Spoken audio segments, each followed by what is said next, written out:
Family meant everything to me. At least I thought it did.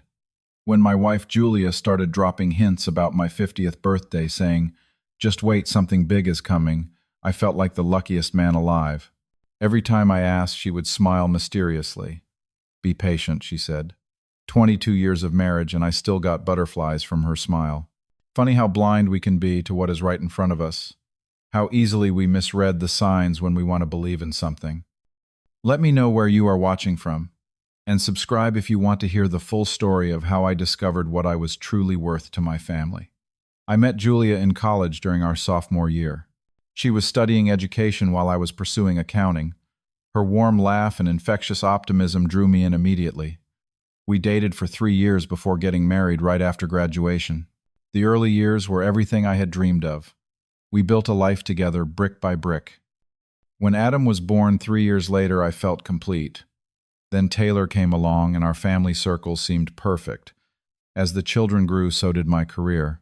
I started as a junior accountant at Marshall Financial Services, but worked my way up to senior partner over 20 years. The hours were long, the stress substantial, but I reminded myself daily that everything I did was for them. Julia had become a dedicated elementary school teacher, beloved by students and parents alike. From the outside, we were the picture of American success. Perhaps that was when things began to shift. Julia started spending more time with her colleagues. Weekend brunches turned into weekend getaways with her teacher friends. When I mentioned it, she would say, "You are always working anyway, Addison." It stung, but she was not entirely wrong. Tax season meant 80-hour weeks. Corporate audits meant missed soccer games and dance recitals. I told myself it was temporary, that once I secured our future, I would scale back. But 1 year bled into the next, and before I knew it, Adam was in college at Stanford studying computer science, and Taylor was preparing to graduate high school with plans to attend NYU. My children had grown up while I was hunched over spreadsheets and tax codes. Still, I believed we were solid. Different perhaps than the passionate young couple we had been, but bound by history and commitment. We had built a beautiful 4-bedroom colonial in a prestigious neighborhood. Vacations to Europe and the Caribbean dotted our family photo albums. I had provided well. About 6 weeks before my 50th birthday, I noticed a shift in the household energy. Julia began having hushed phone conversations that ended abruptly when I entered the room. Adam, home from college for summer break, suddenly became interested in my work schedule, asking detailed questions about my upcoming client meetings. Taylor, always somewhat distant in her teen years, started texting me during the day, something unprecedented. "Dad, what do you want for your birthday?" she asked one evening, as we ate takeout Chinese food at the kitchen island. Julia was at a school board meeting. Just to spend time with my family, I answered honestly, "Maybe a nice dinner out." Taylor exchanged a look with Adam that I could not quite interpret. "Well, that is boring," she said with a small smile. "What if we wanted to do something special? I am not much for surprises," I reminded them. I had always been a creature of habit. "Just trust us, Dad," Adam said, patting my shoulder as he grabbed another egg roll. Turning 50 is a big deal. My brother Mark and his wife Diana started calling more frequently too. "So, big birthday coming up," Mark said during one Sunday call. "Julia says you are going to be blown away." "Any hints?" I asked, curiosity growing. "Absolutely not," he laughed. "But clear your schedule. It is going to be epic." My confusion mixed with anticipation. What could they possibly be planning that required so much secrecy? A party seemed the obvious answer, but the furtive whispers and constant checking of my work calendar suggested something more elaborate. The mystery deepened when Julia began taking shopping trips, but returning without packages. When I inquired, she would smile and say, "Just birthday preparations." You will see. A week before my birthday, disaster struck at work. Jackson Enterprises, our largest client, discovered a major discrepancy in their quarterly reports that threatened their upcoming IPO. My boss Frank called me into his office on a Friday afternoon. "Addison, I know your birthday is coming up, but we need all hands on deck for this Jackson situation. Their CFO is threatening to walk if we do not fix this immediately." I nodded, understanding the implications. "How long do you think it will take?" "Could be a few days of round-the-clock work." I am sorry about the timing. When I told Julia that evening, she seemed oddly unperturbed. That is fine, honey. The big celebration does not have to be exactly on your birthday anyway. Just be patient. It will be worth it. Her calm acceptance should have been my first red flag. In years past, she would have been disappointed, even angry at work, intruding on important family moments. Instead, she seemed almost relieved. The final days before my birthday were a blur of spreadsheets and conference calls as we untangled the Jackson mess. Yet through it all, my family continued their mysterious behavior. Julia packed and unpacked bags in our bedroom. Adam made several trips to the bank. Taylor spent hours on the phone with someone she would only identify as part of the surprise. Despite the exhaustion, I felt a growing excitement. Whatever they had planned, it was clear they had put tremendous thought into it. For a man who had spent decades focused on providing rather than being present, their effort touched me deeply. "Just wait," Julia said, kissing my cheek as I left for work the morning of my birthday. Something big is coming. My 50th birthday dawned bright and clear. Despite having worked until 2 a.m., I woke early to find Julia bringing me breakfast in bed. French toast with strawberries, my favorite since college. Adam and Taylor appeared in the doorway singing a slightly off-key but enthusiastic rendition of Happy Birthday. "Thanks, guys," I said, genuinely moved by the gesture. "This is perfect." "Oh, this is nothing," Taylor said, handing me a small wrapped package. "The big surprise comes later." Inside was a new tie, dark blue with small silver accents. Nice, but hardly the elaborate gift all the secrecy had led me to expect. Adam gave me a gift card to my favorite steakhouse. "Just a little something until later, Dad." Julia presented me with a new leather wallet. "Your old one is falling apart," she explained. "But do not get too excited about these gifts. They are just tokens." "When do I get to know what this mysterious big thing is?" I asked, checking the time. I needed to be at the office by 9 for another crisis meeting with Jackson Enterprises. Later tonight, Julia said, "Just make sure you are home by 7. "I promise," I said already, mentally calculating how to rearrange my meetings to escape by 6:30. Whatever they had planned, I did not want to miss it. At the office, my assistant had arranged a small celebration with cupcakes and a card signed by the entire staff. Frank pulled me aside during a break in the Jackson meetings. "I feel terrible about this birthday situation, Addison. How about you take tomorrow off to celebrate properly with your family?" I thanked him, feeling a surge of gratitude. Perhaps Julia had planned something for tomorrow instead. That would explain her lack of concern about my work schedule. Throughout the day, text exchanges with my family were unusually brief. "Me making progress here. Should definitely be home by 7. Julia, great. Everything on track here too, me. Any hints about tonight, Julia? Just be patient. Almost there." By some miracle, we identified the source of the Jackson discrepancy by 5:30. As the team worked to implement the fix, I slipped away, stopping only to buy a bottle of champagne for whatever celebration awaited me. The drive home was filled with anticipation. Perhaps they had arranged a surprise party. Maybe close friends would be waiting. Or perhaps Julia had booked a special dinner reservation. Whatever it was, after weeks of build-up, I knew it would be memorable. I pulled into our driveway at 6:45, 15 minutes early. The house looked oddly dark. No cars lined the street, indicating a surprise gathering of friends. No decorations adorned the front door. Unlocking the door, I called out, "Hello, I am home early." Silence greeted me. I moved through the rooms, flicking on lights. The house was immaculate but completely empty. No note on the kitchen counter. No message on the answering machine. Nothing indicating where everyone had gone or when they would return. I checked my phone again. No new messages. I tried calling Julia. The call went straight to voicemail. Same with both kids. Puzzled rather than worried. I opened the champagne and poured myself a glass.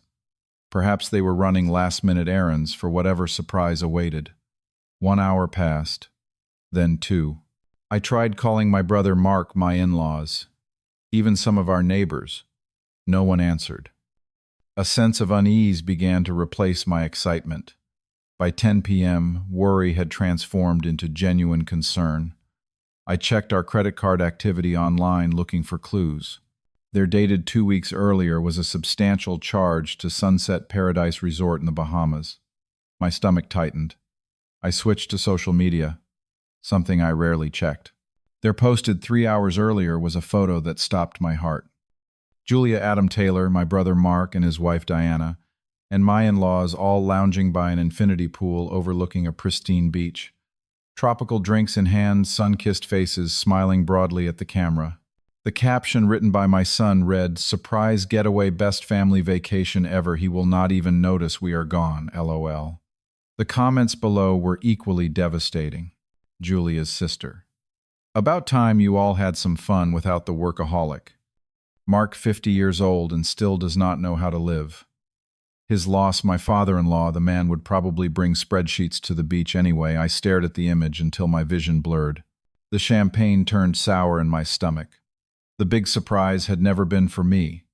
It had been for them, a vacation deliberately planned without me, timed exactly to coincide with my milestone birthday.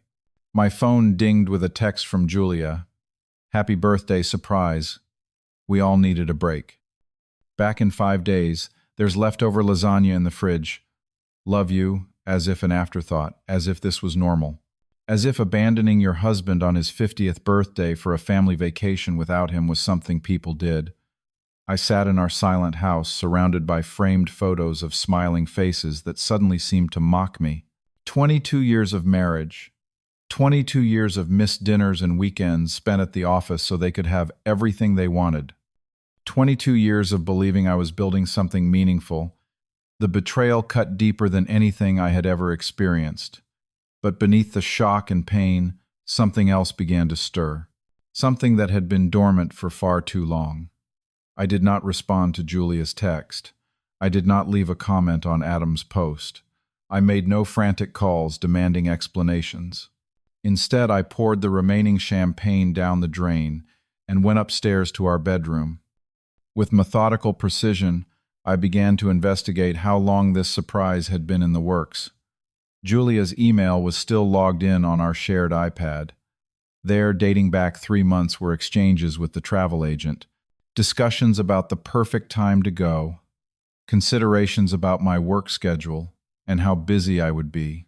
He never checks the credit card statements Julia had written, and even if he did notice, he will just assume it is for something else. Addison trusts me completely with our finances. She was right. I had trusted her completely. In her bedside drawer I found her journal. I had never invaded her privacy before, but these were extraordinary circumstances. The entries from the past year revealed a growing resentment toward my work hours. My dedication to providing for our family reframed as selfishness and emotional absence. Addison cares more about his clients than his family, one entry read. Why should we structure our lives around someone who is never really present anyway? Each word was a knife, but also an awakening. I had spent decades defining my worth by my ability to provide financially. They had come to see me as nothing more than an ATM, a funding source for their lifestyles rather than a husband and father deserving of consideration. As dawn broke, I made several decisions. I called Frank and requested emergency personal leave, citing a family crisis.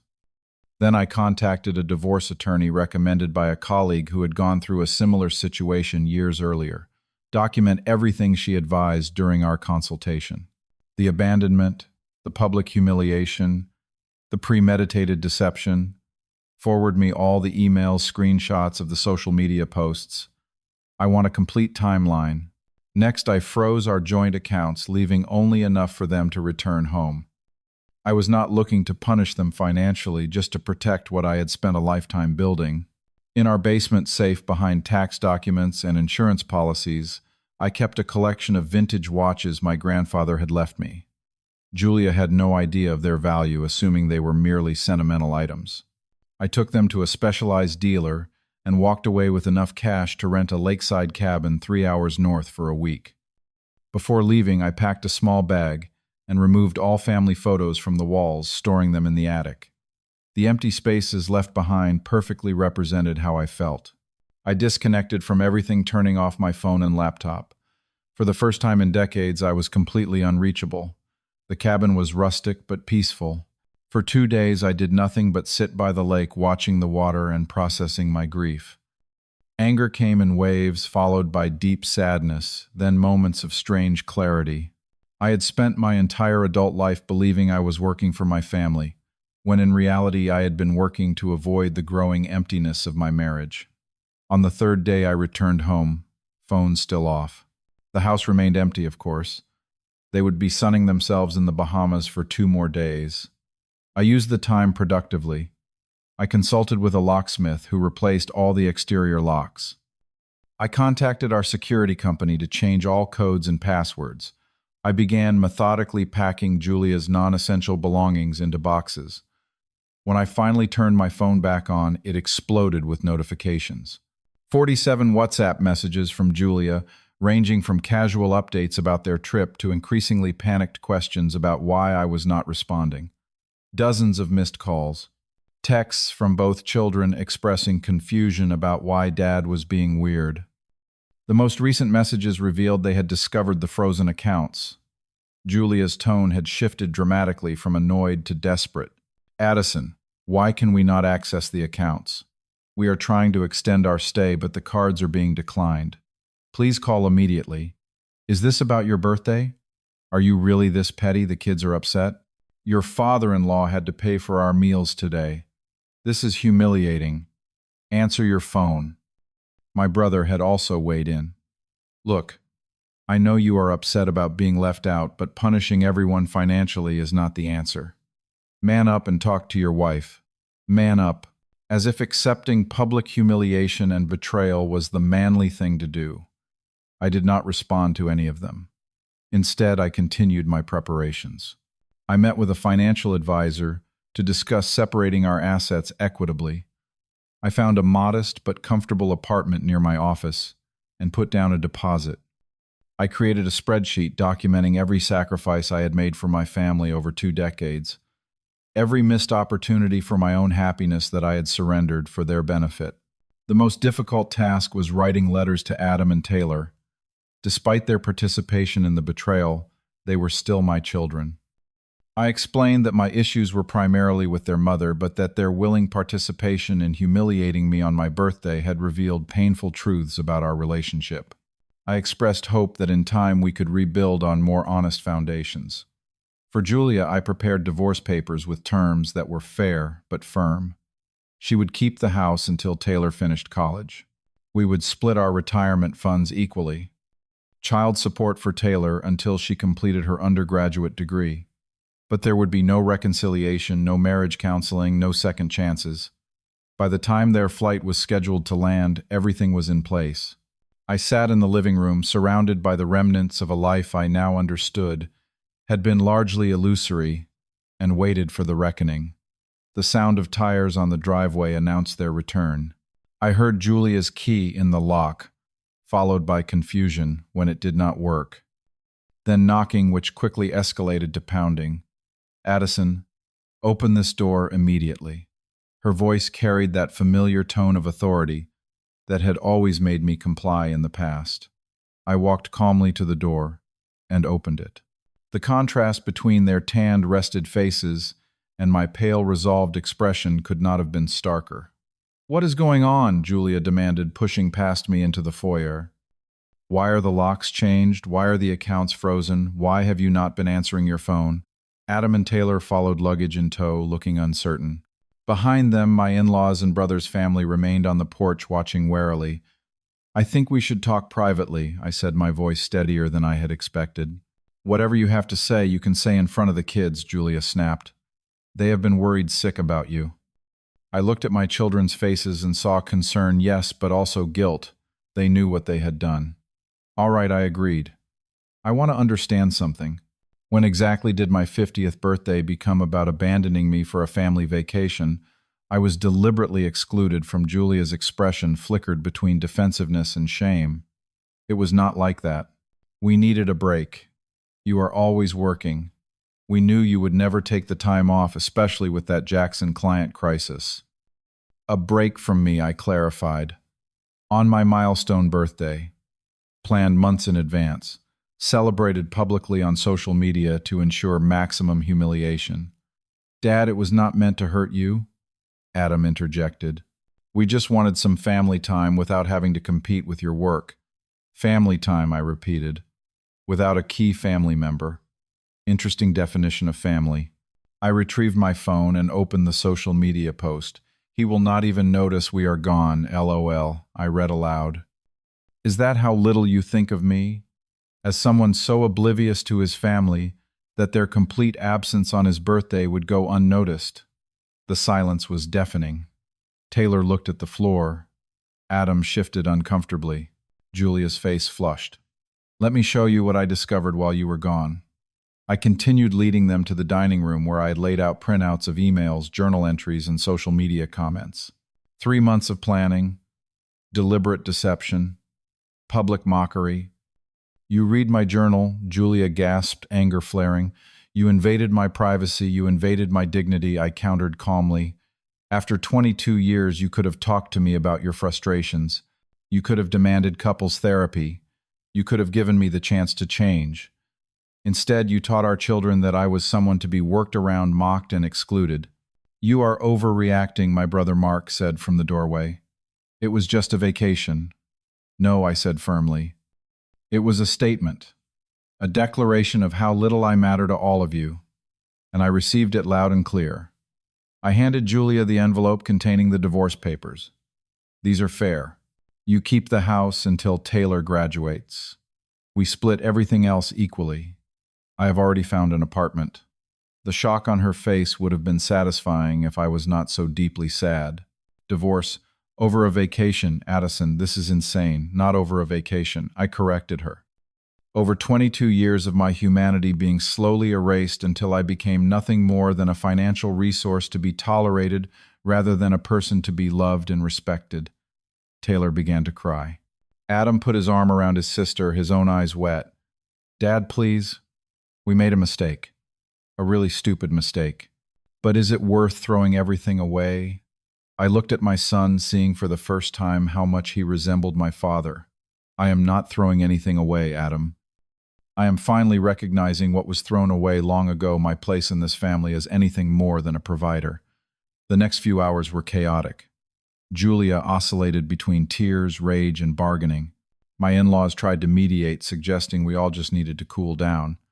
Mark pulled me aside, insisting I was having some kind of midlife crisis.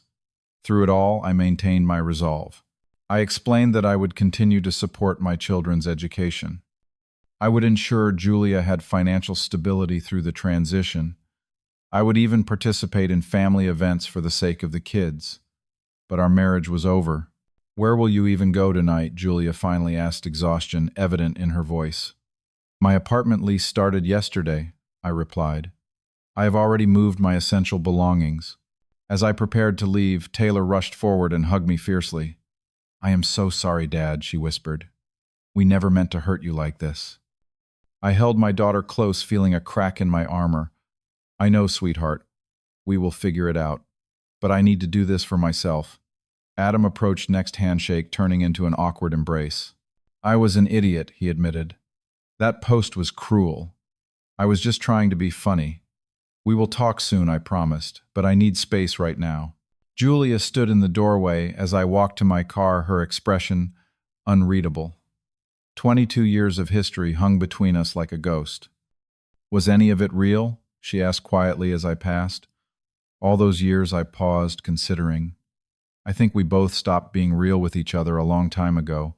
Maybe now we can at least be honest. The months that followed were challenging but transformative. The divorce proceeded smoothly, thanks to my preparation. Julia eventually accepted the inevitable, even acknowledging during mediation that the birthday incident had been monumentally cruel. Adam and I began rebuilding our relationship through weekly lunches. He confessed that he had always seen me as somewhat one-dimensional, defined solely by my work ethic and provision. Getting to know me as a person with dreams, regrets, and a wry sense of humor was like discovering a father he never knew existed. Taylor took longer to come around her loyalty to her mother, initially overshadowing everything else. But by Christmas, she was splitting her time between both homes, bringing a tentative warmth back to my life. My apartment became a reflection of my emerging identity. Jazz records I had always loved but rarely played. Books I had always wanted to read but never found time for. I joined a hiking club, rediscovering a passion for outdoors that had lain dormant since college. I still worked hard, but I no longer defined myself by my productivity. A year after the birthday betrayal, I met Sarah at a community jazz festival. She was a widow with grown children, a literature professor with kind eyes and a genuine laugh. Our relationship developed slowly, built on mutual respect and clear communication. When I told her about my past, she did not rush to judgment but asked thoughtful questions that helped me process my own experience. 2 years after that fateful birthday, I hosted a dinner that would have once seemed impossible. Adam and his new girlfriend Taylor, home from college, even Julia and her new partner. The conversation was sometimes awkward but fundamentally respectful. We had all grown. After dinner, as everyone moved to the living room for coffee, Adam pulled me aside. "You know what I realized, Dad? That birthday was the best thing that could have happened to all of us. You found yourself. Mom found someone who wants the life she wants. And Taylor and I got to see what it means to value yourself." I nodded, understanding the profound truth in his words. Sometimes, betrayal can be the catalyst for authentic living. Sometimes pain can be the doorway to genuine joy. The journey from provider to person had been difficult but necessary. I had learned that true family is built on mutual respect, not just shared DNA or financial support. I had discovered that it is never too late to reclaim your dignity and redefine your worth. For those watching who might be wondering about their own relationships, ask yourself, do the people in your life value you for who you are or merely for what you provide? Are you seen as a complete person with needs and desires, or simply as a role to be fulfilled? The answers might be uncomfortable, but they are essential for living authentically. Like this video if it resonated with you, subscribe for more stories of self-discovery, and share with someone who might need to hear that their worth extends far beyond what they do for others. Thank you for listening, and remember, it is never too late to become the main character in your own life.